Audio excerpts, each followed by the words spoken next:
eo am'izay setro ny baolina kitra izay ihany fa eto tanindrazana kosa ihany dia niditra tamin'ny andro fahadimy androany teny amin'ny kianjan'ny Mahamasina sy tany Carion tany ny fiadiana ny tompondakan'Analamanga sokajy diviziona voalohany am'izay taranja baolina kitra izay anisan'ny vokatra nisongadina tao anatin'izany andro fahadimy zany nandresen'ny ekipan'ny LGK plus tamin'ny ray mihoatra ny ekipan'ny Fosa Junior FC Tana.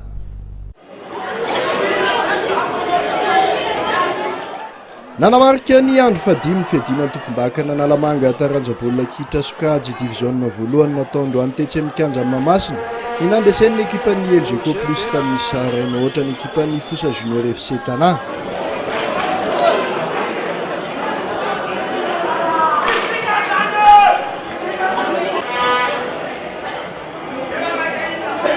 Idinao no napiditra io baolina tokana io an'ny LGK teo amin'ny minitra fahadimy amin'ny telopolo.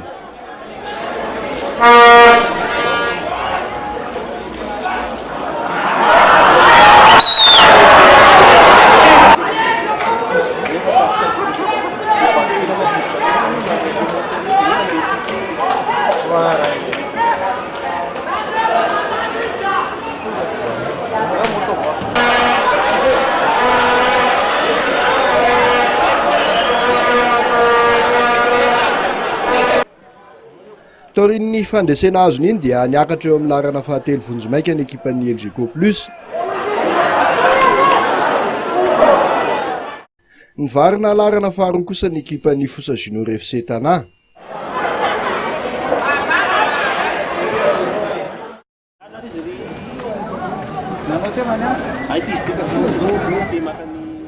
Ny aloha izay dia nisaraka ady sahala ray noray ny ekipan'ny Knapsa Sport Tana sy ny Usika Foot.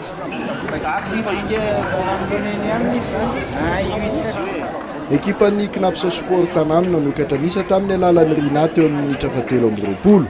Ity mpilalao ity izay nahazo karatra mena 10 minitra taoriana izay.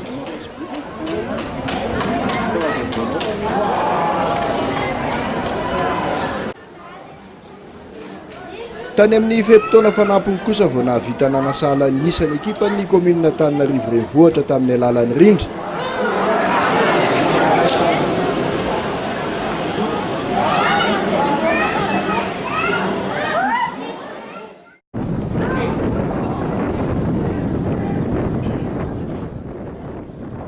Teo amin'ny lalao voalohany natao tetsy amin'ny kianjan'ny Mahamasina ihany dia lavy ny aisa dia mata amin'ny telo mihoatra ny Kosfa.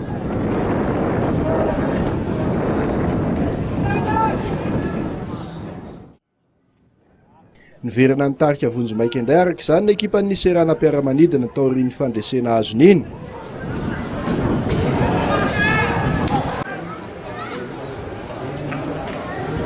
Tany Carion indray dia nisaraka ady sahala ray noray ny 20 FC sy ny Kospn. Resy ny Mama FC ronono iray kosa ny ekipan'ny Tana Formation.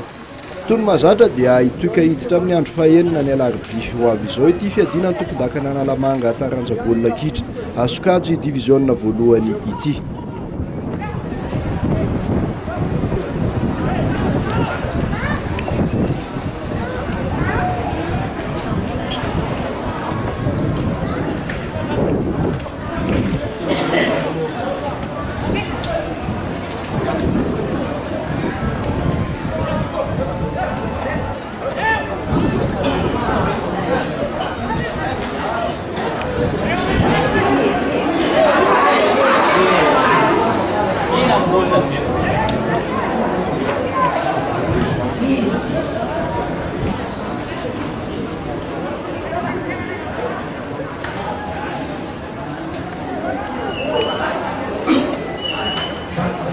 Hello.